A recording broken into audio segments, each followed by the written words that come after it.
সুপ্রিয় দর্শক, আজ 19শে মার্চ 2025। আজ নিয়ে চলে এসেছি পশ্চিমবঙ্গের কিছু উল্লেখযোগ্য গুরুত্বপূর্ণ খবরের শিরোনাম নিয়ে। বিশ্বভারতীতে স্থায়ী উপাচার্য নিয়োগ। বিদ্যুৎ চক্রবর্তীর মেয়াদ শেষ হওয়ার 15 মাস পর কবির ঘোষকে বিশ্বভারতীর স্থায়ী উপাচার্য হিসাবে নিয়োগ দেওয়া হয়েছে। বর্ধমানে আইনজীবীর গর্ভপাত ও পুলিশি নিষ্ক্রিয়তা। বর্ধমান আদালতে এক মহিলা আইনজীবী অভিযোগ করেছেন যে পুলিশের মারধরের ফলে তার গর্ভপাত হয়েছে। এই ঘটনায় পুলিশের নিষ্ক্রিয়তা নিয়ে শোরগোল পড়ে গেছে। রাজ্য সরকারি কর্মীদের জন্য বোনাস ঘোষণা।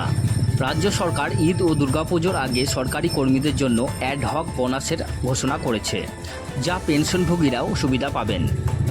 কলকাতায় মেট্রো পরিষেবা বিঘ্ন। ব্যস্ত সময়ে রেকের সমস্যার কারণে মেট্রো পরিষেবা ব্যাহত হয়, ফলে অফিস ফেরত যাত্রীরা ভোগান্তির শিকার হন। যাদবপুর বিশ্ববিদ্যালয়ে গ্রেপ্তার। শিক্ষাবন্ধু অফিসে আগুন লাগানোর ঘটনায় যাদবপুর বিশ্ববিদ্যালয়ে আরও এক ছাত্রকে গ্রেপ্তার করা হয়েছে, যা নিয়ে পড়ুয়াদের মধ্যে বিক্ষোভ সৃষ্টি হয়। নিম্ন আদালতে বিচারক নিয়োগে বাধা নেই। রাজ্যের নিম্ন আদালতে বিচারক নিয়োগে আর কোনো বাধা নেই, কারণ হাইকোর্ট পূর্বে স্থগিতাদেশ তুলে নিয়েছে।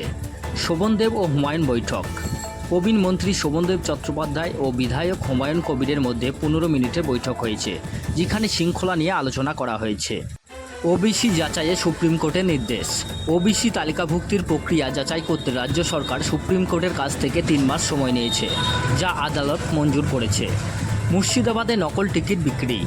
নকল টিকিট বিক্রির মাধ্যমে লক্ষ লক্ষ টাকা মুনাফা করার অভিযোগ মুর্শিদাবাদে 5 ব্যবসায়ীকে গ্রেপ্তার করেছে পুলিশ। আসুন এক নজরে দেখে নেওয়া যাক আজকের আবহাওয়া।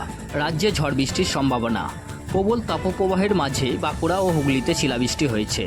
আবহাওয়া দপ্তর জানিয়েছে রাজ্য জুড়ে বৃষ্টির সম্ভাবনা রয়েছে, যা তাপমাত্রা কমাতে সাহায্য করবে। প্রিয় দর্শক, এই ঘটনাগুলি আজকে পশ্চিমবঙ্গের উল্লেখযোগ্য খবরের মধ্যে পড়ে। আরও নিত্য নতুন খবরের আপডেট পাওয়ার জন্য আমাদের এই চ্যানেলটিকে লাইক, কমেন্ট, শেয়ার এবং সাবস্ক্রাইব করুন।